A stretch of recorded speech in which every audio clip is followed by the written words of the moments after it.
कि राजदीप सरदेसाई बरखादत ने इतने ताने मारे हाँ. कि तानों के शोर में नरेंद्र मोदी ने उसको ताकत बनाकर अपनी करियर बना ली.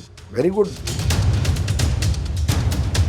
તમે મારા એટલા ઓપિનિયન પીસીસ જો જે હું લખ્યું છે જે टीवी पर मैंने कभी पर्सनल अटैक उन पर उस तरह से कभी नहीं किया. मैंने सवाल पूछे. मुझे फ़ोन आता है करण थापर का, Rajdeep Modi ji has walked out of the interview. मैंने कहा बाप रे. और मैं सोया था. अगले दिन सुबह से हमने हेडलाइन बना दी, मोदी जी वॉक्स आउट, पानी का ग्लास, दोस्ती बनी रहे. તમે તમારા કરિયરમાં રાહુલ ગાંધીને કેટલી વાર લોન્ચ થતા જોયા? એટલે તમે એવું કહી દેશો ને કે ગુજરાતમાં ઇન્ફ્રા બહુ સરસ છે, ગુજરાતમાં રસ્તા બહુ સરસ છે, વિકાસ સરસ છે, તો તમને ભક્ત કહી દેશે. लेकिन ये कांग्रेस को आप लेफ्टिस्ट बनाएंगे वो नहीं हो पाएगा. आप लेफ्ट ऑफ सेंटर बनाने की कोशिश कर सकते हैं, लेकिन रेडिकल लेफ्ट अगर आप बनाने की कोशिश करेंगे तो वो नहीं चलेगा. अर्नब के बारे में बस इतना ही दुख होता है कभी कभी कि इतनी अच्छी दोस्ती के बावजूद और मेरी स्टोरी उन्होंने अपनी स्टोरी बना दी. और रवीश जो है, मुझे लगता है उन्होंने एक नई तरीके की पत्रकारिता करने की कोशिश की जब वो एनडीटीवी इंडिया में थे और काफ़ी सफल रहे. और मुझे अच्छी बात लगी कि उन्होंने उन आवाज़ों को आगे रखा जो दबी हुई थी.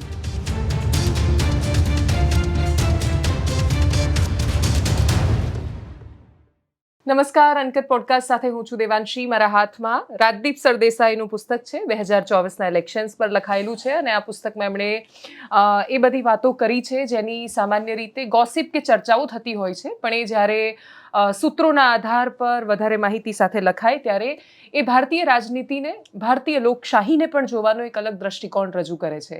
અનકટ પોડકાસ્ટમાં મારી સાથે રાજદીપ સરદેસાઈ છે. એમના પુસ્તકનો ઉલ્લેખ પણ એટલા માટે જ મેં કર્યો છે. સર, આપનું ખૂબ સ્વાગત છે જમાવટમાં. દિવ્યાંશી, આપને મુझे बुलाया, તમે મને આ પ્રોગ્રામ ઉપર બોલાવ્યું છે એટલા માટે બહુ બહુ તમારો આભાર. અને તમારું ચેનલ હું 1 મિલિયન સબસ્ક્રાઇબર્સ થવાના છે. આ મોટી વાત છે. તો મેની કોંગ્રેટ્સ. મને લાગે છે પહેલી વાર તમે અમારા પ્રોગ્રામમાં લલ્લન ટોપ ઉપર હતા સૌરભના સાથે. સો ગુડ. તમે આ જો યુટ્યુબ રેવોલ્યુશન ચાલે છે એમાં તમે પણ સામેલ છો. Many congratulation. Thank you so much. તમે કેવી રીતે બચી શક્યા ટીવીની દુનિયામાં? બચી શક્યા? અરે બાપરે. અથવા ટકી શક્યા? ટકી શક્યા, બચી શક્યા. જો હું મારી પત્રકારિતા શરૂ થઈ પહેલા વાર 1985-86માં એક મુંબઈમાં એક ન્યૂઝપેપર હતો, સમાચાર પત્ર આફ્ટરનૂન. એમાં હું ઇન્ટર્નશિપ કરતો હતો, કોલેજમાં હતો. પછી 1988માં હું ટાઈમ્સ ઓફ ઇન્ડિયામાં પહેલી વાર આવ્યો, નવેમ્બર 1988માં. અમારા ઓફિસમાં ટાઈપરાઇટર હતા, કમ્પ્યુટર પણ નથી. 1990માં પહેલી વાર કમ્પ્यूटर आया અને हम लोग पेन ड्राउन स्ट्राइक पर गए. हम लोगों ने कहा कि हमको कंप्यूटर नहीं चाहिए. अच्छा. क्योंकि लोगों को लगा कि कंप्यूटर आने से लोगों की नौकरियां चली जाएगी. वहां से आज तक कि आप ये पॉडकास्ट कर रहे हैं, ये पॉडकास्ट है क्या पहले बताइए દિવ્યાંશી, આ શું છે? હું તો ચોપડી લખું છું.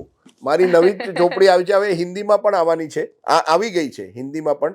એ જરૂર તમારા દર્શક વાંચે એવી મારી ઈચ્છા છે. પણ હવે તમે સોચો, આજ યુટ્યુબમાં 1-2 કેમેરાના સાથે તમે પોડકાસ્ટ કરો છો.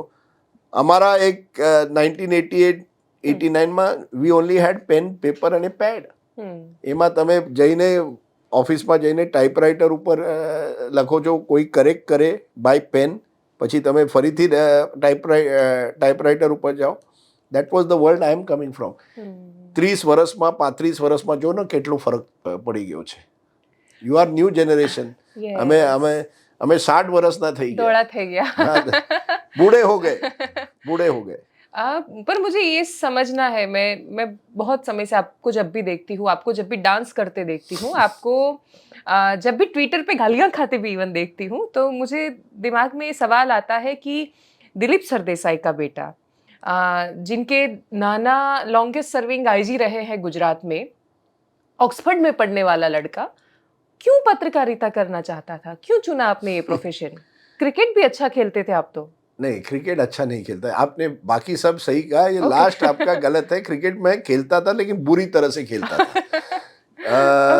મારો નહીં, જો એવું છે કે ક્રિકેટમાં મારી બહુ રુચિ હતી અને it was my dream to play for India. મને લાગ્યું કે મારા ફાધર ઇન્ડિયા માટે રમ્યા છે એટલા માટે હું પણ રમીશ.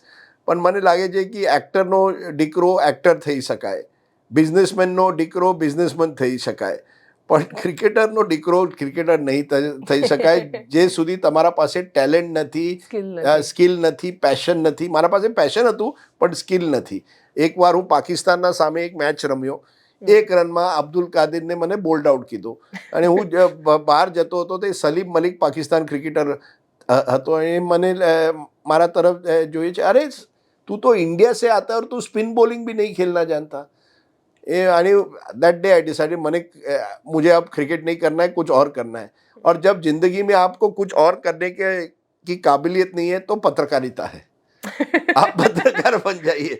जब आप मैं चाहता था वकालत करूं लेकिन वकालत भी नहीं चल पाई, तो धीरे धीरे मैंने सोचा कि चलो पत्रकारिता करते, मुझे अच्छे अपॉर्चुनिटीज़ मिले. और मुझे लगता है कि उस ज़माने 1988 में मैंने ज्वाइन किया, लेकिन आप देखिए ना 89 के बाद इस देश की पॉलिटिकल तस्वीर भी बदलती है. मैं कभी कभी कहता हूँ मैं खुश नसीब हूँ कि मेरा करियर उसी समय से शुरू हुआ जिस समय बीजेपी टेक ऑफ पर थी, क्योंकि उससे देश की राजनीति बहुत बदल गई. और एक व्यक्ति भी उसी समय आते हैं, आपके दोस्त नरेंद्र मोदी. पहली बार मैं उनको 90 में मिलता हूँ. उनका करियर और मेरे करियर में समानता इतनी है कि हम लोग की शुरुआत एक ही समय पे होती है. अब प्रॉब्लम ये है वो यहाँ से वहाँ चले गए, मैं यहाँ से यहाँ चला गया हूँ. चलता है ये उसका जिंदगी. श्रेय कभी आपको मिलता है, क्योंकि भाजपा के बहुत सारे नेता उस तरीके से कहते हैं कि राजदीप सरदेसाई बरखा दत्त ने इतने ताने मारे कि तानों के शोर में नरेंद्र मोदी ने उसको ताकत बनाकर अपनी करियर बना ली. वेरी गुड, सही है, हो सकता है. अगर उनको अच्छा लगे तो चलिए, इंटरव्यू दे दीजिए, चलते हैं मोदी जी के घर चलते हैं और कहते हैं जो बात आप कह रही. देखिए ताने भी नहीं, ये वर्ड पे मैं नहीं जाना चाहता.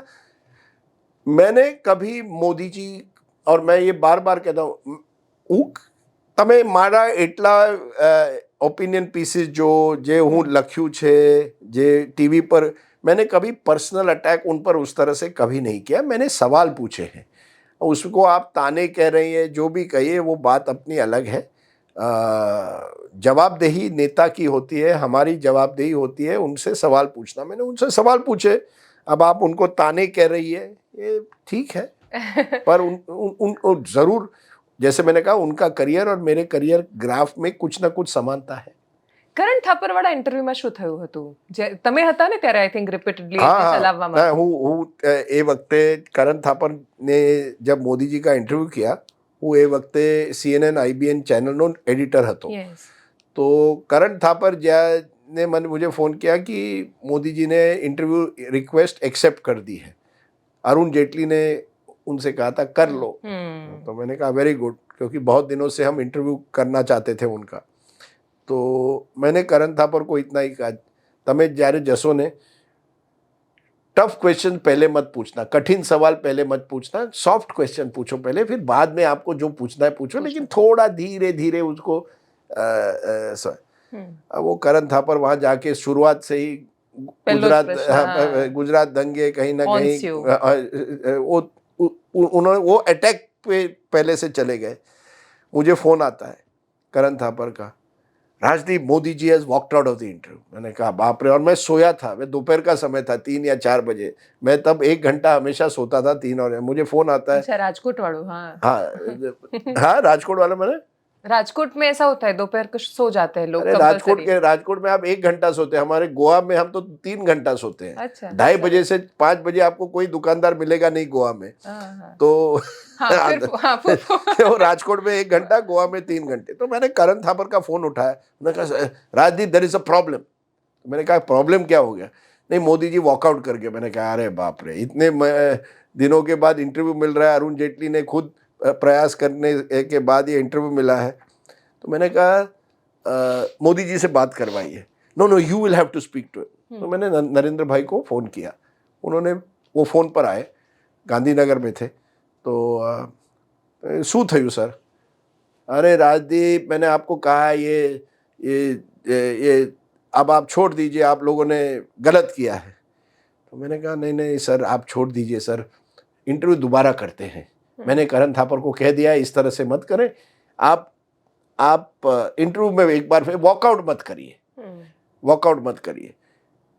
तो क्योंकि अगर आप वॉकआउट करेंगे और हम इंटरव्यू चलाएंगे तो वो वॉकआउट हेडलाइन बन जाएगा, जो आप बात अपनी रखना चाहते वो नहीं बनना चाहिए. पर मोदी जी आप जानते हैं, एक बार उन्होंने फैसला ले लिया कि नहीं करना है तो नहीं करना है, तो इंटरव्यू नहीं हुआ। अगले दिन सुबह से हमने हेडलाइन बना दी, मोदी जी वॉक्स आउट, पानी का ग्लास, दोस्ती बनी रहे। एडिटर ने भी बड़ी अच्छी तरह से उसको एडिट कर दिया था, वो पूरी तरह से वो वायरल हो गया। ये तो इतना तब इंस्टाग्राम वगैरह भी नहीं था, पर फिर भी वो इंटरव्यू वायरल हो गया। वो तो आज भी वायरल होता है, वो वायरल हो गया, तो दोस्ती बनी रहे। अब वो उन्होंने वो करण थापर को कह दिया था, मैं एडिटर था, उनको लगा मैं भी उसमें शामिल हूँ। मैंने कहा सर मैं एडिटर हूँ, मेरी आपने अगर ये यही एक बार ममता बनर्जी मेरे इंटरव्यू से वॉकआउट कर गई, मैंने वो भी दिखाया है। उसके कुछ साल बाद 2012 में मुझे लगता है वो वॉकआउट प्रोग्राम से भी कर गई, मेरे एक इंटरव्यू से भी, वो भी मैंने दिखाया है। तो ऐसा नहीं है, अगर देखिए एडिटर का क्या है, आई वॉन्ट न्यूज। अगर मोदी जी कुछ कह दे जिससे न्यूज बने, मैं वो चलाऊंगा। अगर मोदी जी वॉकआउट करे और वो वॉकआउट न्यूज बन जाए, मैं वो चलाऊंगा। तो मेरा दायित्व है कि न्यूज चलानी है। अब मुझे लगता है मोदी जी ने मन बना लिया कि ये जो करण थापर ने जो किया है वो सरासर गलत है और मुझे कुछ इससे लेना देना नहीं है। और फिर वो आज तक मुझे, उस दिन बाद मैंने किताब में लिखा है, उसके बाद मोदी जी ने अपने कुछ करीबियों को कहा कि अगली बार कोई इस तरह का इंटरव्यू नहीं होगा जिसमें हम कंट्रोल नैरेटिव को नहीं कर पाए। ऐसा नहीं कि कोई आ जाए कुछ भी पूछ ले, वो नहीं अब होगा, वो दिन हो गए। और मुझे बुरा लगता है क्योंकि एक जमाने में तो मोदी जी कोई भी सवाल आप उनसे पूछिए। हाँ, मैं वही पूछना चाहती थी कि मैंने इंटरव्यूज देखे, बहुत टफ क्वेश्चन वो बहुत अच्छे से हैंडल करते थे। मोदी जी का आखिरी डिबेट जो था टीवी पर, वो मेरे ही शो पे था, बिग फाइट करके, 2001 सितंबर में। अक्टूबर में वो मुख्यमंत्री बन गए, सितंबर में उन्होंने किया था। लेकिन उसके बावजूद कई ऐसे इंटरव्यूज मैंने खुद उनके साथ किए। कभी मोदी जी ने नहीं कहा कि ये सवाल मत पूछिए, ये पूछिए। पर अब जमाना बदल गया और उन्होंने एक तरह से ये तय किया है कि मैं इसमें पढ़ना ही नहीं चाहता, मुझे इन सब लोगों से बात ही नहीं करनी है। गोदी मीडिया वाला जो चैप्टर शुरू होता है ये बुक में, वहाँ आप बीबीसी के इंटरव्यू का जिक्र करके बताते हैं कि प्राइम मिनिस्टर को ऐसा लगता है कि वो मीडिया को उस तरीके से नहीं हैंडल कर पाए।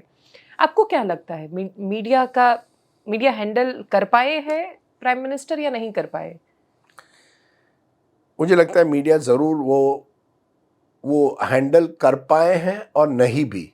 मैं इसलिए ये सवाल का जवाब इस तरह से दे रहा हूँ, हैंडल कर पाए हैं कि उन्होंने अब नैरेटिव कंट्रोल किया है। नैरेटिव में वो कभी जैसे 2002 के दंगों के टाइम पे कि जिस तरह से उनकी आलोचना हुई, वो सब अब अगर वो गलती भी कर दे, नोटबंदी पर अगर आप उन पर सवाल पूछना चाहे या कोविड जब की महामारी हुई उस पर सवाल पूछना चाहे, नैरेटिव वो उनके हाथ में रखते हैं। उसे पूरी तरह से मीडिया को ऐसा कोई मौका नहीं देना है कि मोदी जी के विरोध में एक माहौल बन जाए।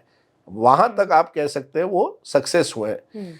फेलियर इस वजह से हुए हैं क्योंकि आज की तारीख में कोई खबर ज्यादा दिन चुपी नहीं रहती और आज डिजिटल का जमाना है, इतने यूट्यूबर्स है, ग्लोबल मीडिया है, वो भी सवाल आपसे पूछती है। और एक मैसेज गया है कि मोदी जी प्रेस कॉन्फ्रेंस नहीं करते, जनता के सवाल नहीं लेना चाहते, मीडिया को कंट्रोल कर रहे हैं, तो एक नेगेटिव भी इंप्रेशन गया है। तो पॉजिटिव है कि आपने मीडिया को कंट्रोल किया है, नेगेटिव है कि आपके आलोचक को एक हैंडल मिल गया ये कहने के लिए कि मोदी जी तानाशाह है, मीडिया को उनको मीडिया के जिस तरह से बर्ताव करते हैं वो गलत है। तो दोनों तरफ से अगर मोदी जी को कोई वाकई अपने आप को एक नेक्स्ट लेवल पर लेना, एक स्टेट्समैन दिखाना है, वो दिखाना चाहते हैं ना कि नेहरू की तरह वो स्टेट्समैन है, तो उन्होंने मीडिया से बात करनी चाहिए। इससे मुझे लगता है उनकी ताकत बढ़ेगी, कमजोर नहीं होंगे। પણ શું આના બે દ્રષ્ટિકોણ નથી? એટલે જેમ કે આ વખતે ઇલેક્શન પહેલા પ્રાઇમ મિનિસ્ટરે બહુ જ બધા ઇન્ટરવ્યુઝ કર્યા અને 80 ઇન્ટરવ્યુઝ કર્યા, એટલે આ તો બહુ જ મોટો રેકોર્ડ હતો કે પ્રાઇમ મિનિસ્ટર ઓલમોસ્ટ દરરોજ એક ઇન્ટરવ્યુ આપી રહ્યા છે ડ્યુરિંગ ઇલેક્શન્સ, પણ એ કામ નહીં આવ્યા એટલા। આજ તો આજે જે હમણાં હું તમે કીધું કે એક પોઝિટિવ ફેક્ટર છે, એક નેગેટિવ આવું છે કે લોકોને લાગે છે હવે કે આ मोदी जी तो मीडिया ने कंट्रोल करे, आ तो गोदी इंटरव्यू થઈ ગયું। जनता को भी ऐसे इंटरव्यू की कभी कभी जरूरत पड़ती है जिसमें कुछ एक तरह से थोड़ा बहुत नोक जोक हो, सवाल हो, कठिन सवाल हो, जवाब हो, उसके लिए भी जनता। तो लोगों को लगा चलो इंटरव्यू तो कर रहे हैं, लेकिन अब वही बात बार बार कहना, खुद की वाहवाही करना, मोनोटोनी हो गई उसमें। मुझे लगता है वो थोड़ा बहुत इस बार पीछे रह गए। और दूसरी तरफ मुझे लगता है राहुल गांधी के लोगों ने जिस तरह से सोशल मीडिया का इस बार इस्तेमाल किया, उससे थोड़ा जो पहले मोदी जी इतने आगे थे, राहुल गांधी बिल्कुल पीछे थे सोशल मीडिया पर, वो गैप भी थोड़ा कम हुआ है। और जनरली लोग अब समझते हैं कि अगर इंटरव्यू देना है ना, तो उसे इस तरह से एक कंट्रोल्ड मैनेज्ड इंटरव्यू नहीं चाहिए। अगर वाकई लोगों को, देखिए आज तक लोग चर्चा करते हैं उन इंटरव्यूज की जहां खुले आम लोग बात करें। आप आज मुझे सवाल पूछ रहे हैं करण थापर के इंटरव्यू की, जो 2007 वाला है। यानी लोगों के मन में अभी 17 साल के बाद वो ड्रामा जो हुआ उसको लोग देखना चाहते हैं। yes. मैंने एक 2012 में मोदी जी का इंटरव्यू किया था। मैं बस में नीचे बैठा था, वो ऊपर है। वो इंटरव्यू अभी भी मिलियंस ऑफ व्यूज है उसके, वायरल है। तो जब इंटरव्यू उस तरह से होता है तो लोग उसे देखते हैं। जब आप ये जिसे कहते हैं सॉफ्ट इंटरव्यू करते हैं, तो उसका एक कम शेल्फ लाइफ होता है। હા હો પીઓ ધ્વનિ જેવું તમે પણ મારા વખાણ કરો હું પણ કરું નહીં, હું એક ઇન્ટરવ્યુ આવો કીધો હતો સોનિયા ગાંધીના સાથે। હવે એમાં મારી પરિસ્થિતિ એવી છે, હું આવ્યો સોનિયા ગાંધીને મળવા, इंटरव्यू फिक्स हुआ, लेकिन इंटरव्यू के कुछ 1 घंटे पहले या इस तरह से मुझे कहा गया नो पॉलिटिकल क्वेश्चन, कोई आप राजनीति पर नहीं पूछा। मैं फंस गया। इंटरव्यू तो चाहिए, लेकिन इंटरव्यू कह रहा है पॉलिटिकल नहीं पूछ सकते। तो मैंने पूछा खान पान कैसा था, इंदिरा गांधी आपको किस तरह से खाना, तो लोगों ने मेरी आलोचना की कि इतनी सॉफ्ट इंटरव्यू हुई। और वो इसी वजह से मैं कहता हूँ, अब अक्षय कुमार पूछ सकता है कि आप आम किस तरह से खाते हैं, पर मैं अगर पूछूं तो लोग मेरी, हाँ, तो अक्षय को आप आजकल तो वही चलता है ना। अब मोदी जी ने कोई निखिल कामत पॉडकास्टर के साथ लंबा इंटरव्यू किया है, आप बताइए स्कूल में आप कैसे क्या करते थे, ड्रामा कैसे करते थे, ये वो सब ठीक है, but they are not journalist. नहीं, but they are not journalist. और उसको 10-15 साल बाद लोग याद नहीं करेंगे। अगर याद भी करेंगे तो नेगेटिव तरीके से याद करेंगे। अभी अक्षय कुमार के इंटरव्यू को लोग समझते हैं वो आम वो आम काटने का, तो लोग हंसने लगते हैं ऑडियंस में। अब ये भी आपने सोचना चाहिए ना कि जब आप इस तरह के इंटरव्यूज करेंगे तो अंत में आप ही को नुकसान होता है। अगर मोदी जी राजदीप सरदेसाई को इंटरव्यू दे आज भी, इंटरनेट को हम ब्रेक कर देंगे, आपको 10 मिलियन फॉलोअर मिलेंगे, और वो मुझे अटैक भी करे कि राजदीप आप, लोग कहेंगे अरे वाह ये हुई ना बात। जैसे कि आपका एक और वीडियो बहुत वायरल होता है मुकेश अंबानी वाला। क्या हुआ था उस? अरे ये तो હવે હું તમે સ્ટોરી આજે બતાવું। અમારી કોન્ક્લેવ ચાલતી હતી મુંબઈમાં, અને કોન્ક્લેવના સાઇડ રૂમમાં અમે ફેસબુકના इंटरव्यू करता था, सोशल मीडिया। तो वो सोशल मीडिया इंचार्ज मेरे पास आते, सर आप मुकेश अंबानी को जानते हैं, 2-3 मिनट उनके साथ इंटरव्यू कर दीजिए।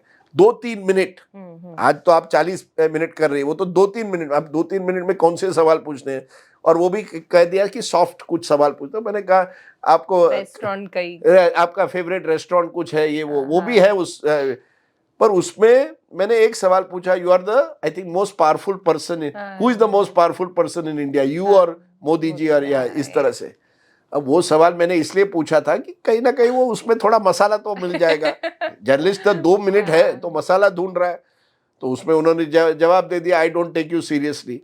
अब वो 30 सेकंड का क्लिप, 2 मिनट के इंटरव्यू का 30 सेकंड क्लिप आपने कर दिया कि देखो मुकेश अंबानी ने राजदीप सरदेसाई की धज्जियां उड़ा दी, या कह दिया अब ये पूरा जो भक्त आर्मी है उनके लिए ये मसाला जो है उनके लिए परफेक्ट हो गया।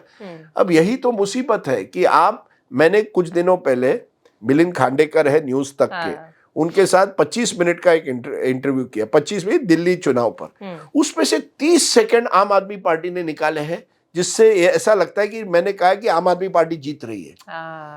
अब मैंने ये नहीं, ये आप लोगों की, आप यानी ये नए जनरेशन में आप लोग हर चीज को 30 सेकंड, 1 मिनट, 2 मिनट उसके आगे लेकर ही नहीं जाना चाहते। सब इंस्टाग्राम वीडियो, इंस्टेंट जर्नलिज्म चाहते हैं, तो उसमें वो होगा ही।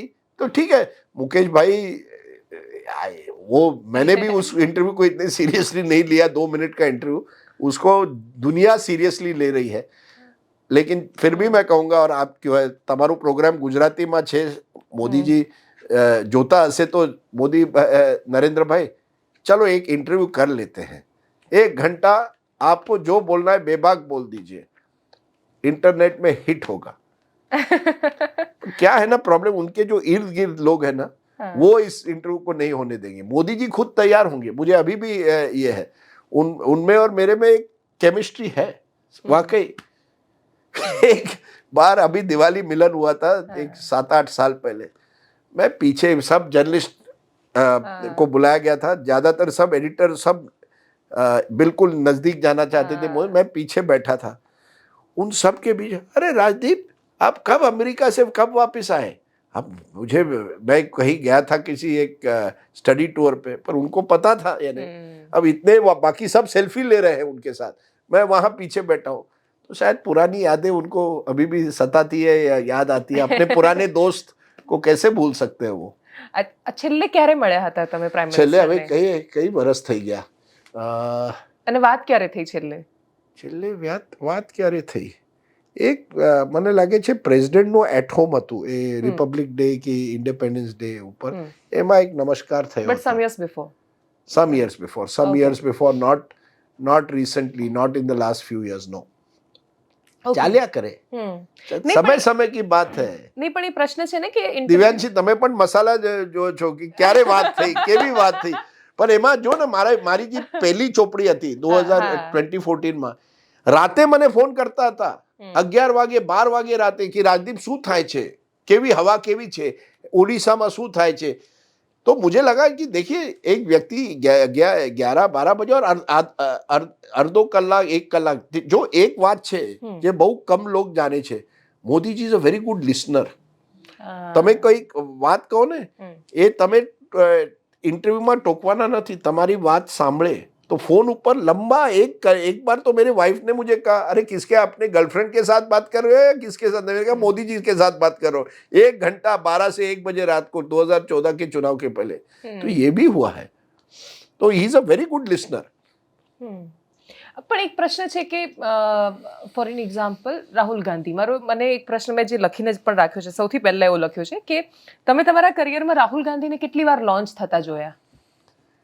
જો મને રાહુલ ગાંધીને ક્યારે પણ એક વન ઓન વન એવો લાંબો ઇન્ટરવ્યુ પણ નથી આપ્યો। એક્ઝેક્ટલી, એટલે but he has never agreed to, હું બહુ પ્રયત્ન કીધું છે પણ એ આપવા તૈયાર જ નથી। એ તો બીજી વાત। રાહુલ ગાંધીને કેટલી વાર લોન્ચ કીધો છે, કઈ વાર? મને લાગે છે રાહુલ ગાંધી પોલિટિક્સમાં 2004માં આવ્યા, 20 વર્ષ થઈ ગયા, પણ ક્યારે એવું નથી લાગ્યું કે Rahul Gandhi has move to the next level, accept I think during Bharat જોડો યાત્રા। ભારત જોડો યાત્રામાં જરૂર લોકોને લાગ્યું કે રાહુલ ગાંધીને મહેનત કી હૈ, અને એમાં જરૂર તમે you have to give Rahul Gandhi credit. પદયાત્રા કરવાનું, લોકોથી મળવાનું is I think something which gave Rahul Gandhi, મને લાગે राहुल गांधी को एक लोग फाइनली सीरियसली लेने लगे। तो लॉन्च रीलॉन्च बात छोड़िए, लेकिन जरूर आपको मानना पड़ेगा कि भारत जोड़ो यात्रा के बाद कांग्रेस में विशेषतर कांग्रेस के वर्कर्स, उनको लगा कि राहुल गांधी को देखकर उनमें एक उम्मीद जगी, उनका रिस्पेक्ट बढ़ा राहुल गांधी के लिए। लेकिन 20 साल राजनीति में अभी तक मुझे नहीं लगता कि राहुल गांधी ने पूरी तरह से राजनीति पर अपनी पकड़ बना ली है। ये इनकी कमजोरी अभी भी है। અને શું એ જે એ સર્વાઈવ થઈ શક્યા છે, રિવાઈવ તો હજી નથી થઈ કોંગ્રેસ, અને તો પણ શું એ એને પચાવી ન શક્યા? કેમ કે એની જે ફર્સ્ટ કોન્ફરન્સ હતી અને ફર્સ્ટ પ્રેસ કોન્ફરન્સમાં જીત પછીની, એટલે મતલબ ટકી શક્યા પછીની, અને પત્રકારોએ પ્રશ્ન કર્યો તો તમે જેમ ભક્ત આર્મીની વાત કરો છો, એક બાજુ કોંગ્રેસની પણ એવી બહુ જ મોટી આર્મી છે કે જો તમે થોડું જેન્યુન સારું, એટલે તમે એવું કહી દેશો ને કે ગુજરાતમાં ઇન્ફ્રા બહુ સરસ છે, ગુજરાતમાં રસ્તા બહુ સરસ છે, વિકાસ સરસ છે, તો તમને ભક્ત કહી દેશે, અથવા વેચાઈ ગયા એવું કહી દેશે, અથવા તમને બધું સારું જ દેખાય છે એવું કહેશે। તો રાહુલ ગાંધીએ પણ તો એ જ કર્યું 100%। અને આ સર્વાત મોટો પ્રોબ્લેમ છે। મને લાગે છે ગુજરાતનું ફિઝિકલ ઇન્ફ્રાસ્ટ્રક્ચર ફર્સ્ટ ક્લાસ છે, roads, bridges, power situation, Gujarat is as good as any other state. એ જે હું કીધું તો લોક કહેશે, અરે તમે મોદીજી ઉપર સોફ્ટ થઈ ગયા, મોદીજીના ભક્ત થઈ ગયા। હું એ જ કહું કે ગુજરાતમાં ડેમોક્રેટિક ફ્રીડમ્સ નથી। તમે આજે તમારા રાજ્યમાં 10 વર્ષથી કર્ફ્યુ છે, સેક્શન 444, તો લોग કહેશે અરે દેખો ये एंटी मोदी है। મોદીજી ગુજરાતના ચીફ મિનિસ્ટર હજી હમણાં નથી, અને એમના પછીથી કર્ફ્યુ છે, પણ ગુજરાત ઇક્વલ મોદી, મોદી ઇક્વલ ગુજરાત હજી સુધી લોકોના મનમાં છે. તમે રાહુલ ગાંધીની વાત કીધી, રાહુલ ગાંધીના ને સવાલ કોને પૂછ્યું? એ જર્નલિસ્ટ જે કોંગ્રેસને રેગ્યુલર કવર કરે રિપોર્ટ છે. કરે છે. યસ, મારી એક સાથી છે મૌસમી સિંહ, હા. એને એકવાર એવો સવાલ પૂછ્યો, પરફેક્ટલી લેજિટિમેટ ક્વેશ્ચન, એમાં કોઈ પ્રોબ્લેમ નથી, પણ Rahul Gandhi you are asking on behalf of BJP, हाँ आप बीजेपी की तरफ से, क्या है बात में? ये जो है ना एक इनटॉलरेंस हो गई है एक दूसरे की. आप कोई ऐसा कठिन सवाल का जवाब ही नहीं देना चाहते, और अगर कोई पूछे तो बीजेपी आपको देशद्रोही कहती है और राहुल गांधी आपको भक्त कहते हैं. तो एक कोई आपको भक्त कह रहा है, दूसरे आपको देशद्रोही कह रहे हैं. हम तो फंस गए. यही तो हमारी सबसे बड़ी दुविधा है कि राहुल गांधी में भी वही इनटॉलरेंस एक तरह से नजर आता है कभी कभी, जब वो इस तरह से जर्नलिस्ट, और वो रिपोर्टर है बेचारा, रिपोर्टर तो सवाल प्रेस कॉन्फ्रेंस में आके पूछेगा. मुझे अभी भी याद है आडवाणी जी, वाजपेयी जी के जमाने में क्या क्या सवाल लोग पूछते थे उनको, किसी ने हमको देशद्रोही नहीं कहा. दूसरी तरफ अगर आप मैं सोच रहा हूँ कांग्रेस के कौन नेता थे जिसको हम इस तरह के सवाल पूछ सकते थे. अगर आप उस समय कोई दिग्विजय सिंह जैसे नेता को सवाल पूछते, तो दिग्विजय जी ने कभी ऐसा नहीं कहा मुझे कि आप भक्त आर्मी है, या शरद पवार ने नहीं कहा कि आप भक्त आर्मी है. ये हम विभाजित हो गए हैं. पर हालांकि 1992 में प्रेस कॉन्फ्रेंस में से आपको निकाल दिया था शरद पवार ने. हाँ, शरद पवार ने निकाला था. ये भी है. शरद पवार तब देश के डिफेंस मिनिस्टर थे, रक्षा मंत्री थे, और मुंबई में दंगे हुए थे. वो मुंबई आते हैं और मैंने एक आर्टिकल लिखा था कि आर्मी कहाँ है, कि इतने 1-2 दिन के बाद आर्मी क्यों आई. तो मैंने ये सवाल फिर से प्रेस कॉन्फ्रेंस में जैसे ही पूछने की कोशिश की, मुझे कहा please leave, I don't want to see you. पर अच्छी बात है कि अगले दिन उनका फोन आया कि सॉरी अबाउट यस्टरडे, मैं माफी चाहता हूं, अगर आपको इंटरव्यू करना है आप आ जाइए. ये फर्क था उस जमाने और इस जमाने. बाल ठाकरे एक बार मुंबई में क्रिकेट पिच खोदी गई थी, शिव सैनिकों ने, पाकिस्तान के साथ नहीं खेलना है, तो मैंने उनके खिलाफ टाइम्स ऑफ इंडिया में एक आर्टिकल लिखा था. बाल ठाकरे बहुत गुस्सा हुए मुझे. उन्होंने कहा तू तो विंचू है, स्कॉर्पियन, क्या कहते गुजराती में, विंची छो तमे. मैं फांसी मारा विरोध में नारेबाजी भी हुई हमारे ऑफिस के बाहर. तो ठीक है, 1 महीने बाद मुझे फोन आता है, बाला साहब आपसे बात करना चाहिए. मैंने कहा अच्छा. तो मैंने फोन उठाया, मोबाइल नहीं था, फोन उठाया, सर. तो उन्होंने कहा अरे राजदीप आप मिलने नहीं आए, 1 महीना हो गया. मैंने कहा सर आपने तो मुझे विंचू कहा है. अरे वो तो कहना पड़ता है, आप आ जाओ मिलने. अब ये था फर्क.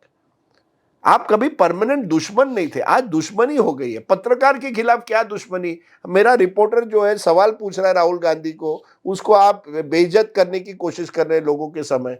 अब ये अमेरिका में हो रहा है बार बार. डोनाल्ड ट्रंप देखिए किस तरह से पत्रकार से बात करते हैं. वो भी CNN के रिपोर्टर थे ना. हाँ, उसको जैसे ही बात करनी है. देखिए इस सब चीजों से ना जो व्यक्ति है, लोग, मुझे लगता है उस व्यक्ति की कमजोरी आपको नजर आती है. अगर इस तरह से किसी पर इतनी घृणा, नफरत क्यों? क्या है? पत्रकार बेचारा, रिपोर्टर, आपको एडिटर से कुछ कहना है बात अलग है, आपको ओनर से कहिए, जो मालिक है उससे आप बात करिए. रिपोर्टर्स बेचारे क्यों, और वो भी सबके सामने. मुझे भी राहुल गांधी ने इसी तरह से, अरे you know everything, why don't you speak for me. उसका भी किसी ने गलत उठाया कि Rajdeep is adviser to Rahul Gandhi. अरे मैं, हमको मिलने को मिलता नहीं है, वो इतने सालों में वो मिलता भी नहीं बराबर 1-on-1. तो यही तो मुसीबत है. हम विभाजित हो गए हैं. एज हम लोग पत्रकार विभाजित हो गए, समाज विभाजित हो गया है, व्हाट्सएप ग्रुप्स विभाजित हो गए हैं. Very true. क्या कांग्रेस कभी भी गांधी परिवार से मुक्त हो पाएगी, और अगर नहीं मुक्त हो पाई तो क्या वो रिवाइव कर पाएगी? आपको क्या लगता है? મને લાગે છે કે કોંગ્રેસની આ જે ગાંધી પરિવારની જે ભક્તિ છે, આ એની કમજોરી પણ છે અને તાકાત પણ. કમજોરી એવી છે કે લોક જે છે ને હવે કહે છે કે આ અમે एक परिवार की पार्टी को हम वोट नहीं दे, उस तरह की कांग्रेस को परिवार की पार्टी अगर बन जाए तो हम वोट नहीं देंगे. दूसरी तरफ कांग्रेस ही समझते हैं कि अगर गांधी परिवार नहीं है तो हमारी पार्टी टूट जाएगी, और वो कुछ हद तक सही भी है। हाँ, क्योंकि बाकी सब लोग छोड़कर चले गए धीरे हाँ, और ये अब कौन मास लीडर रह गए? तो कांग्रेस अगर गांधी पर, और राहुल गांधी देखिए उसी तरह से, राहुल गांधी की कमजोरी और ताकत है कि वो गांधी परिवार से आते हैं। उनकी कमजोरी है कि मोदी जी फिर कह सकते हैं नामदार बनाम कामदार, कि आप तो नामदार है, आप इसी वजह से है कि और ये उनको इससे ये जो उनकी आलोचना होती है उससे वो दूर नहीं हट सकते। वही मुझे लगता है राहुल गांधी ने कोशिश की है कि कांग्रेस को कहीं ना कहीं वो अपने आप को एक तरह से अलग करना चाहते हैं उस पुराने कांग्रेस से। हाँ, पर और उस कोशिश में वो सफल रहे असफल रहे वो बात अलग है, लेकिन कई कांग्रेसी ऐसे नेता हैं जो समझते हैं कि ये अपनी जमींदारी है, कि कांग्रेस पार्टी अपनी जमींदारी है। राहुल गांधी में उस जमींदारी मानसिकता मुझे नहीं नजर आती जो कई और कांग्रेस गांधी परिवार से जुड़े हुए लोगों की थी। लेकिन उनकी कमजोरी है कि राजनीति में जिस तरह से आपको स्ट्रेटेजी बनानी है वो नहीं बना पाए हैं। एक दिन आप एक चीज पर जोर देते हैं, दूसरे दिन कुछ ही अलग चीज। आपको कंसिस्टेंटली ये दिखाना पड़ेगा कि आपकी जो राजनीति है वो पूरे ऑर्गेनाइजेशन तक पहुंच गई है। संगठन आपके साथ जब तक नहीं है, संगठन आप नहीं बना पाएंगे, तब तक केवल परिवार पर कांग्रेस नहीं चल पाएगी। अब जो पॉलिटिक्स है किसी एक व्यक्ति या परिवार पर नहीं चले। मोदी जी चुनाव जीतते हैं केवल मोदी जी के नाम पर नहीं, ये गलत फहमी है। वो आरएसएस, बीजेपी, संघ परिवार की पूरी मशीन उनके साथ है। कांग्रेस के पास वो मशीन नहीं है। लोग किसी ने मुझे पूछा मोदी जी પછી શું बीजेपी રહેશે? મારું કહેવાનું છે જે સુધી એની મશીન છે बीजेपी ताकतवर રહેશે। જે મશીન કમજોર થાય તો बीजेपी કમજોર થાય। એમાં મોદીજી એક વ્યક્તિ છે, એક ચહેરા છે, એનો એક પર્સનાલિટી જરૂર છે, પણ beyond Modiji BJP to survive will survive because of machine, not because of individual. Okay, Ahmed Patel વિશે ઉલ્લેખ છે ચેપ્ટરમાં, અને મને એ જાણવામાં એટલા માટે ખૂબ રસ છે કેમ કે ગુજરાતમાં ઘણા બધા સિનિયર નેતાઓ જે કોંગ્રેસ છોડીને ભાજપમાં ગયા, કાં તો સાઈડ પર થયા, કાં તો જેમણે બીજેપીમાં નથી પણ કોંગ્રેસ છોડી દીધી છે, એમાંથી મોટા ભાગના લોકો એવું માને છે કે અહેમદ પટેલ કોમ્પ્રોમાઇઝડ હતા પ્રાઇમ મિનિસ્ટર મોદી અને અમિત શાહ સાથે, અને એના કારણે ગુજરાતમાં 30 વર્ષ સુધી ભારતીય જનતા પાર્ટીની સરકાર ન આવી. તમારી બુક એવું નથી કહેતી. તમારી બુક એવું કહે છે કે અહેમદ પટેલ એ બેકબોન રહ્યા છે ગાંધી પરિવારનું, એકદમ લોયલ વફાદાર રહ્યા છે. તો રાહુલ ગાંધીને અહેમદ પટેલથી આટલો વાંધો શું કામ રહ્યો? સારો સવાલ છે। જો અહેમદ પટેલ કોંગ્રેસના વફાદાર છે, okay, he was loyal to party and individual. એ પોતેને આગળ ક્યારેય કરતા નથી। He understood is limitation. उनको अपनी जो कमजोरी है वो जानते थे। वो कभी गुजरात के मुख्यमंत्री नहीं बन सकते थे, ये वो जानते थे। ना ही उनको लगा कि मैं मास लीडर बन सकता हूँ, लेकिन मैं ऑर्गेनाइज कर सकता हूँ, मैं बिहाइंड द सीन्स हूँ। जो एक तरह से हर पार्टी को ऐसे भी व्यक्ति लगते हैं जो संगठन पर नजर रखे, जिनको कहाँ से पैसा लाना है पार्टी के लिए, पार्टी को कैसे ताकतवर करना है, किसको कहाँ रखना है, इन सब छोटी छोटी चीज़ों पर अहमद पटेल वफादारी से अपना काम करते थे। ये इनकी ताकत थी, और मेरा ये कहना है कि उस तरह के व्यक्ति की कांग्रेस को जरूरत भी है। कोई नहीं, बात साची, स्पेस खाली है। किसी भी पार्टी में आपको संगठन के स्ट्रॉन्ग व्यक्ति की जरूरत पड़ती है। अब मुझे लगता है कहीं ना कहीं राहुल गांधी को लगा होगा एक समय में कि अहमद पटेल जैसे व्यक्ति जो है वो केवल गांधी परिवार के नाम पर चल रहे हैं। उन्होंने खुद पार्टी के लिए उतना नहीं किया जितना उन्होंने करना चाहिए था। और राहुल गांधी को एक न्यू गार्ड चाहिए जो एक विचारधारा की लड़ाई लड़ रहा है, वैचारिक लड़ाई। अहमद पटेल उस तरह के कांग्रेस पॉलिटिशियन थे जो वैचारिक लड़ाई नहीं लड़ रहे थे, जो सत्ता की लड़ाई लड़ रहे थे। अहमद पटेल उस जमाने से आते हैं कि सत्ता हमें चाहिए पहले, फिर बात करते हैं। राहुल गांधी कहते हैं पावर इज पॉइजन। उन्होंने कहा सत्ता जो है विष है। तो उनको लगा कि अहमद भाई जो है वो पावर पॉलिटिशियन है, मुझे पावर पॉलिटिशियन से कोई लेना देना नहीं, क्योंकि फिर वो व्हीलर डीलर है। હા, પણ પછી તમે એનજીઓ ની જેમ પાર્ટીને કેવી રીતે ચલાવી શકો છો? અમિત શાહ કહે છે નહીં, આજ તો પ્રોબ્લેમ છે કે તમે કોંગ્રેસ જેવી પાર્ટી એનજીઓ ના સાથે તમે you cannot run it like an NGO. તમે પછી આઈઆઈસી માં લેક્ચર દઈ શકાય, પણ જનતાના સામે તમે શું કરશો? पॉलिटिक्स में आपको संगठन की जरूरत है, आपको विचारधारा की भी जरूरत है, और आपको लीडरशिप की जरूरत, नेतृत्व की जरूरत है। राहुल गांधी ने जरूर कहीं ना कहीं एक विचारधारा दी है कांग्रेस को, आप उसे माने ना माने वो बात अलग है, पर एक कोशिश की है कि मैं कांग्रेस को एक तरह से एक वैचारिक पार्टी बनाना चाहता हूं। लेकिन पार्टी जो है, संगठन कमजोर हो गया और ज्यादातर कांग्रेसी जो आते हैं पार्टी में उनको विचारधारा से अब कोई लेना देना नहीं, उनको सत्ता से लेना देना है। तो फिर राहुल गांधी कैसी वो पार्टी चलाएंगे?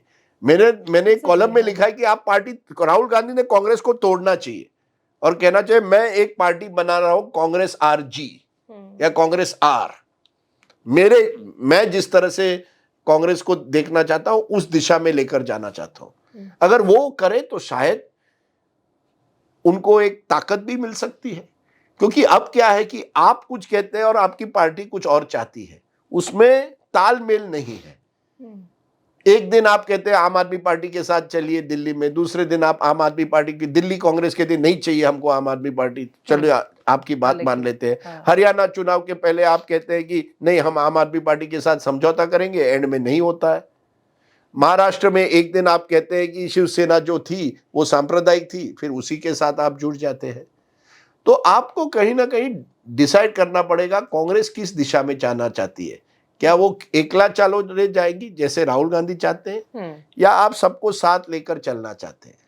મારે બે ત્રણ પ્રશ્ન છે પણ હું ભેગા કરી રહી છું એને પેલો સમય બહુ ના જાય એટલે એક તો શું કોંગ્રેસ લેફ્ટ બની રહી છે? કેમ કે રાહુલ ગાંધીની આજુબાજુના માણસો આખું જે વાતાવરણ બદલાઈ રહ્યું છે એવું બતાવે છે કે એ જઈ રહ્યા છે તો સેન્ટરની ડાબી બાજુ જ, સેન્ટર ટુ લેફ્ટ પણ નહીં, પ્રોપર લેફ્ટ બાજુ જઈ રહ્યા છે વિચારોથી એવું લાગે છે. નહીં, તમારી વાત સાચી છે. અમારા પુસ્તકમાં આ જ ચેપ્ટર જે રાહુલ ગાંધીનો ચેપ્ટર છે એમાં એ જ હું કીધું છે कि कांग्रेस जी पार्टी छे एक सेंट्रिस्ट पार्टी हती। इंदिरा गांधी ना काल में लोग ए नहीं कही शकाय कि इंदिरा गांधी लेफ्टिस्ट सोशलिस्ट हता एना पार्टी में, पण एनो संपर्क आरएसएस ना नेताओं साथे पण हतो। कांग्रेस एवी पार्टी हती, आप भी चलिए तुम भी चलिए, साथ साथ मिलने चलते, वो गंगा की तरह थी, गंगा में आप सब डुबकी मार सकते। तो कांग्रेस एक ऐसी पार्टी थी, सभी लोगों के लिए जगह थी। सोशलिस्ट, कुछ कांग्रेस सोशलिस्ट भी हुआ करते थे, लेफ्ट से जुड़े हुए या सोशलिज्म से जुड़े हुए ज्यादातर, कुछ थे जो कहीं ना कहीं राइट से जुड़े हुए थे। ये कांग्रेस की ताकत हुआ करती थी। इसे कहा जाता था ये छाता जैसी है, उस छाते में कोई भी रह सकता है। अब राहुल गांधी ने वो धीरे धीरे वो छाता जो है कम किया है, क्योंकि उनका कहना है विचारधारा जो हमारी है वो एंटी आरएसएस, जो कट्टर एक तरह से एक ऑलमोस्ट रेडिकल लेफ्ट पार्टी में बनाना चाहता हूं। अब वो कैसे आप बनाएंगे? इसीलिए मैं कहता हूं आप तोड़ दीजिए कांग्रेस और अपनी ताकत पर कांग्रेस बनाइए, अगर आपको लगता है कि इसी विचारधारा। लेकिन ये कांग्रेस को आप लेफ्टिस्ट बनाएंगे वो नहीं हो पाएगा। आप लेफ्ट ऑफ सेंटर बनाने की कोशिश कर सकते हैं, लेकिन रेडिकल लेफ्ट अगर आप बनाने की कोशिश करेंगे तो वो नहीं चलेगा। हाँ, और वो मुद्दे तो सारे वही उठा रहे हैं।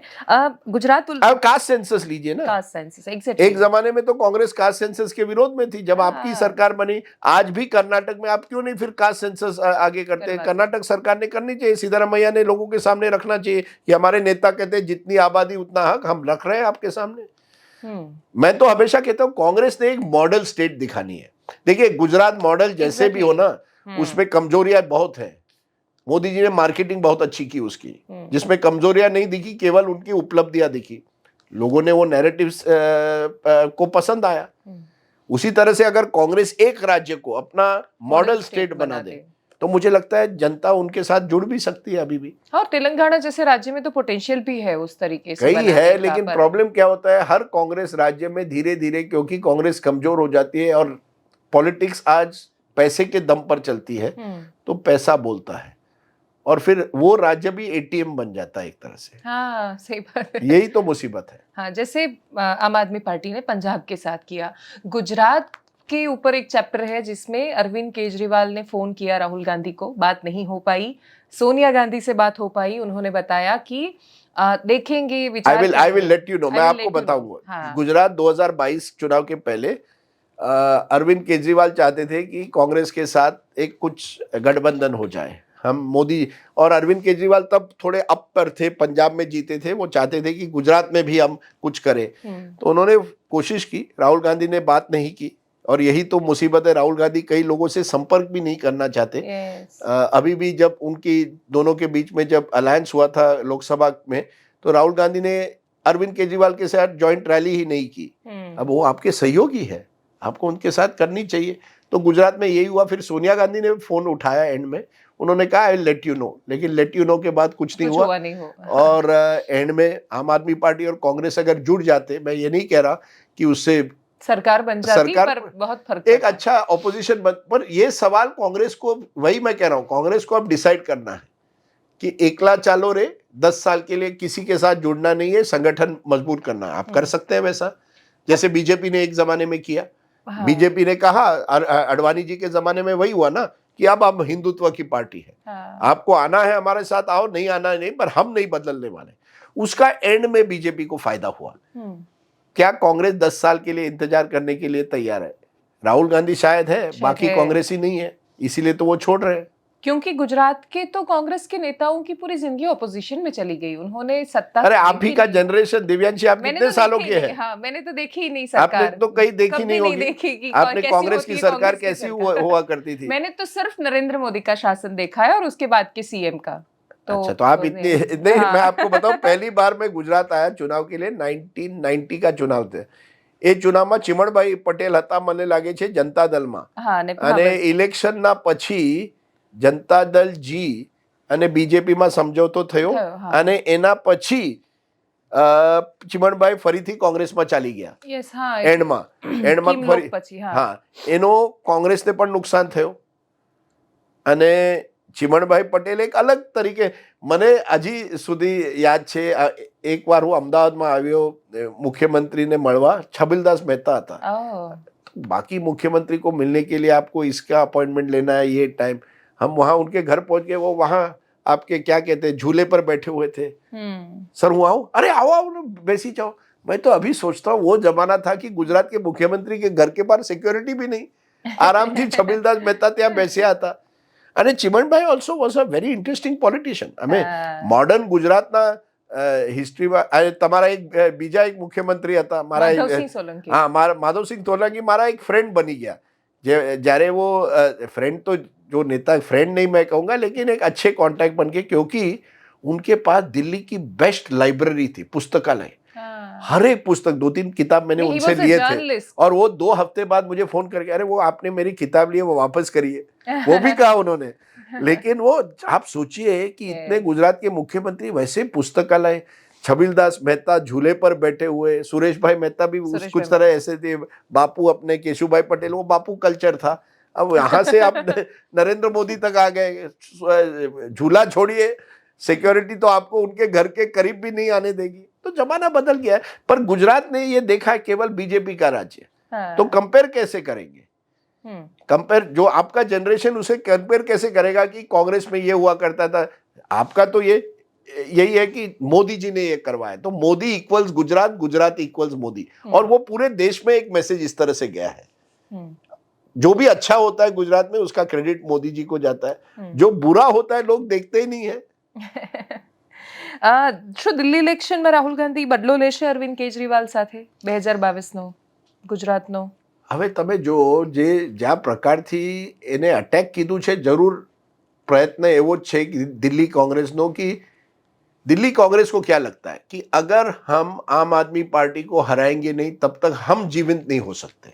Exactly. ये सही बात है, क्योंकि 2 राज्यों में आम आदमी पार्टी ने कांग्रेस को हराया है, दिल्ली में और पंजाब में, और वही वोटर जो कांग्रेस का वोटर था वो आम आदमी पार्टी, बीजेपी का वोटर वही का वही है। कांग्रेस का वोटर, दलित वोटर हो, मुस्लिम वोटर हो, लो इनकम वोटर हो, गरीब वोटर हो, वो आम आदमी पार्टी के साथ गया है। तो कांग्रेस ने कहीं कहीं अब सोच लिया है कि नहीं, हमको आम आदमी पार्टी को टक्कर देनी है, उनको हराना है। मेरा ये सवाल है, फिर उसका इंडिया अलायंस का होगा क्या?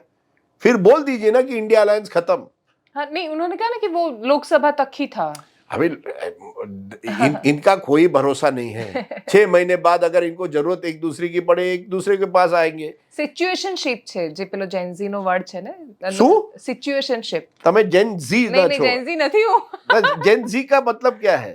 માં 2001 પછી જન્મેલા બાળકો ઓલમોસ્ટ બે- 2001 બે હા અચ્છા, જો આ જેન ઝી હું નથી जानतो પણ જો હવે તમે જો नीतीश कुमार ने, अब मोदी जी देखो कैसे हैं, वो नीतीश कुमार को जब उनको नीतीश कुमार ने क्या क्या नहीं बोला नरेंद्र मोदी के बारे में, इसके बावजूद उन्होंने जब समय आया उनके साथ 2-3 बार समझौता किया है। अब राहुल गांधी क्या उस तरह की राजनीति करने के लिए तैयार है कि अरविंद केजरीवाल ने मेरे खिलाफ ये वो बोला है फिर भी मैं उनके साथ, अगर वो नहीं कर पाते, that's वो the नहीं fact. कर पाते, एक अस्पृष्टता एक तरह से बन जाती है कि मैं नहीं, ये इसके साथ अब नहीं, Yes, मुझे yes, बैठना नहीं है। पॉलिटिक्स में आप ये नहीं कर सकते। पॉलिटिक्स में कोई जगह पॉलिटिकल अनटचेबिलिटी के लिए नहीं है। लास्ट क्वेश्चन, रवीश कुमार, राजदीप सरदेसाई, अर्नब गोस्वामी में क्या फर्क है? इन तीनों को आप जब देखते हैं तो आपको क्या, आप कैसे अलग है रवीश कुमार से और अर्नब गोस्वामी से? दो अलग कंपेरिजन है। ના હું એમાં પડવાનો જ નથી, આ ઇન્ડિવિડ્યુઅલ છે, તમે વાયરલ કરવા માટે મને માગો છો, એમાં હું પડવાનો જ નથી। આ જો મને આટલું જ ખબર છે, આ ત્રણ વ્યક્તિ, હું, રવીશ કુમાર, અર્નબ ગોસ્વામી, ત્રણો એનડીટીવીમાંથી જોડ્યા વ્યક્તિ છે। અર્નબ અને હું આમાં એક બહુ સરસ એક ન્યૂઝ રૂમમાં એક સારી રિલેશનશિપ હતી। અમે પ્રોગ્રામ પણ સાથમાં કરતા હતા। આવાજ એ પ્રોગ્રામનો એ વખતે આટલો પણ નહોતો, અમે પ્રોગ્રામ કરતા હતા। રવીશ કુમારને પણ એક પ્રકારથી જ્યારે वो એનડીટીવી ઇન્ડિયામાં હતો એ ડેસ્ક ઉપર હતો। હું એ મને હજી સુધી યાદ છે, હું કીધું कि नहीं इसको रिपोर्टिंग करने दीजिए, बाहर जाने दीजिए। क्यों डेस्क पर, उसकी हिंदी अच्छी होगी इसका मतलब नहीं केवल डेस्क पर बैठेंगे, उनको बाहर जाने दीजिए। तो अच्छे संबंध रहे, इसलिए मैं किसी व्यक्ति पर कुछ ना रवीश जी और ना अर्नब पर बात करूंगा। मुझे अर्नब के बारे में बस इतना ही दुख होता है कभी कभी कि इतनी अच्छी दोस्ती के बावजूद जो उन्होंने एक बार एक स्टोरी गुजरात के दंगों पर जो मैंने जो भुगता उस समय, उन्होंने इस तरह से लोगों के सामने रखी जैसे वो खुद यहाँ जमीन पर गुजरात में थे और मेरी स्टोरी उन्होंने अपनी स्टोरी बना दी, जो मुझे दुख लगा। बाकी जो उनको करना है, जिस दिशा में गए हैं, मैं उस दिशा से ना ही मुझे उस तरह की पत्रकारिता करनी है। Good luck to him, that is his. और रवीश जो है, मुझे लगता है उन्होंने एक नई तरीके की पत्रकारिता करने की कोशिश की जब वो एनडीटीवी इंडिया में थे और काफ़ी सफल रहे। और मुझे अच्छी बात लगी कि उन्होंने उन आवाज़ों को आगे रखा जो दबी हुई थी, जिनको शायद उतना मौका नहीं मिलता था। ये रवीश जी की खूबी थी, जिस तरह से उन्होंने उनकी हिंदी की शैली और जो आवाज़ें उन्होंने आगे की, जैसे स्टूडेंट्स की आवाज़ें जो जो जो पेपर लीक से त्रस्त थे, वो उनकी बेस्ट जर्नलिज्म थी। अब वो ऑफ कोर्स देखिए, जब आप एक ऐसे पड़ाव पर आते हैं कि आप you now are in another league, Magsaysay award winner and all, मुझे लगता है कोई भी पत्रकार हमेशा अपने पैर जमीन पर रखे, कोई भी हो। हम ना भगवान है ना हम बस ऑब्जर्वर्स हैं। और मुझे हम क्रांतिकारी भी नहीं है। हम क्रांति, मुझे नहीं लगता कि मुझे नहीं लगता, ये मेरी कमजोरी होगी शायद, मुझे नहीं लगता कि पत्रकार को उस तरह से क्रांतिकारी होना चाहिए कि मैं देश बदल दूंगा। पर मुझे अच्छा लगता है कि हमारे देश में इतनी विविधता है कि रवीश कुमार के लिए भी जगह है, अर्नब गोस्वामी के लिए जगह है, उनके लिए बड़ी जगह है। राजदीप सरदेसाई जो बीच का रास्ता ढूंढने की कोशिश कर रहे हैं, एक छोटी जगह है। सब चले, और इसी तरह से और लोग भी, आपके यूट्यूब चैनल चले, बाकी चले। इस देश की ताकत दिव्यांशी, इस देश की विविधता है, जिसमें रवीश कुमार के लिए भी जगह होनी चाहिए, अर्नब गोस्वामी के लिए जगह होनी चाहिए। मुझे दुख होता है कि कुछ अखबार जो है, रवीश ने मुझे कहा था एक बार, उनका कॉलम उन्होंने बंद कर दिया था। क्यों? आपको रवीश कुमार की भी बात सुननी चाहिए, अर्नब की भी बात सुननी चाहिए, बीच बीच में राजदीप सरदेसाई की भी बात सुनिए। जो आपको पसंद है उसको कहिए। और ये सोशल मीडिया पर आपने बीच में कि इतने आपको इतनी गालियां खाते हैं आप, ठीक है, अभी क्या है, आप पढ़ते हैं कमेंट्स कभी? हाँ, मैं बीच बीच में पढ़ता हूँ, पर पहले तो थोड़ा बुरा उस पर लगता है। नहीं, पहले बुरा एक दो बार लगा था, अब मैं नहीं। अब ये इलॉन मस्क के ज़माने में कोई ट्विटर को कोई ज़्यादा सीरियसली लेता नहीं हो। और मेरे लिए धीरे धीरे म्यूज़िक, जैसे आप अपनी ज़िंदगी आगे बढ़ाते हैं, आपको अपनी अलग अलग जो आपके जो चीज़ें जिसको आप पसंद करते हैं उस दिशा में जाते हैं। मुझे म्यूज़िक से बहुत लगाव है, मुझे मैं क्रिकेट का बहुत शौकीन हूँ, तो इन पर ज़्यादा जब आप समय बिताए ना अपने दोस्त, आज मैं अहमदाबाद आया हूँ, दोस्त के बेटे की शादी है जिसके साथ मेरे दोस्त के साथ हम क्रिकेट स्कूल से खेले हैं, तो वो दोस्ती अलग होती है। अब कौन ट्रोल क्या कहता है सोशल मीडिया पर, हम इतना समय ये सोशल मीडिया पर बिताते ना।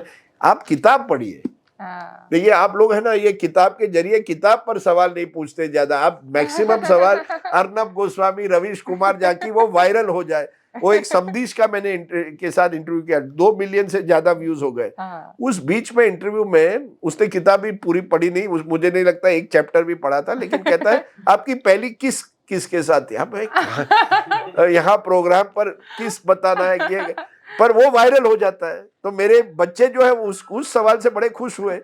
अब एक नया जमाना भी आ गया ना। नहीं, पर वो जानना भी चाहते हैं ना आपके बारे में कि आप क्या सोचते हैं। अरे किताब तो अरे किस और सोचने में आप मुझे पूछे आपकी सोच क्या है, ठीक है, किस में तो नहीं है, पर फिर भी नहीं, और ये भी क्यूरियोसिटी, हम लोग पर्सनालिटीज पर ज्यादा जाते हैं। अर्नब गोस्वामी, रवीश कुमार या कोई भी व्यक्ति, हम विचारों पर क्यों नहीं डिबेट करते हैं कि ये विचारधारा उस विचारधारा के बीच में, राहुल गांधी पर क्या आपकी सोच है, मोदी जी पर क्या। मुझे लगता है ज्यादातर पत्रकारों को अब विचारों की लड़ाई लड़नी है, विचारों पर डिबेट होना, लड़ाई नहीं, डिबेट होना चाहिए। और अगर वो डिबेट अच्छी तरीके से हो तो इससे बेहतर बात क्या हो सकती है।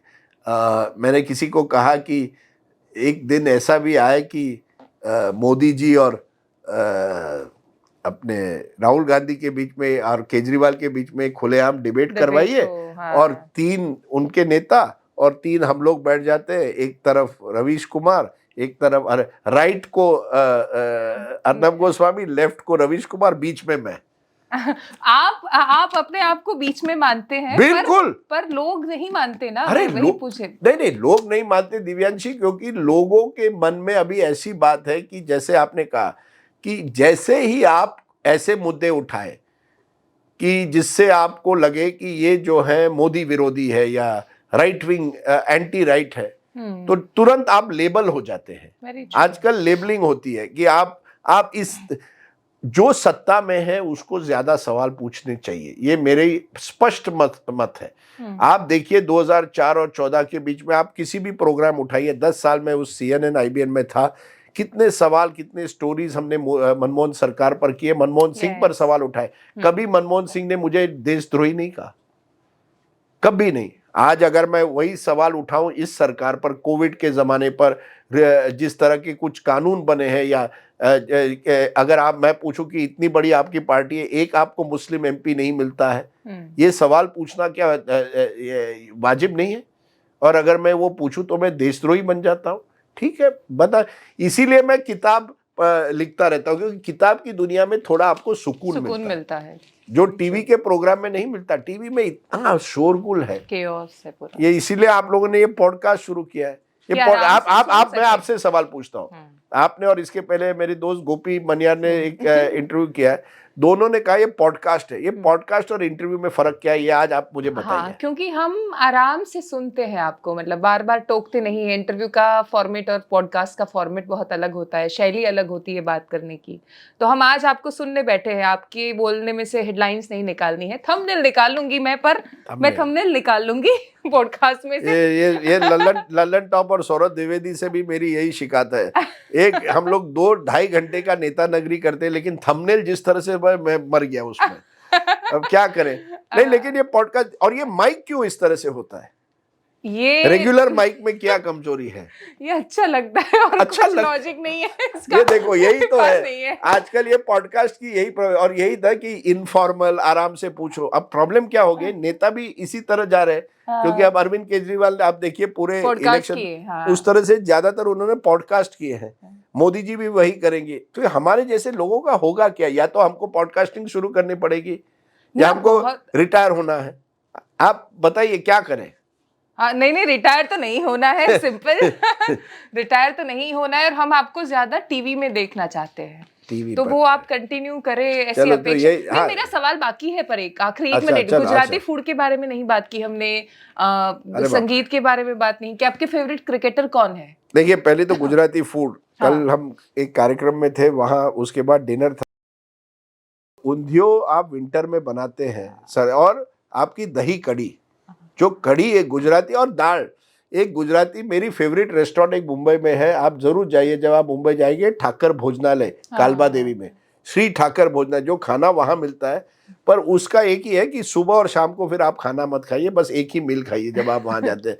उनके उनके खाना बहुत अच्छा होता है। तो मुझे अहमदाबाद का हलवा भी बहुत पसंद था, एक दो जो दूध का हलवा आप लोग बनाते हैं, अच्छा, फर्स्ट क्लास।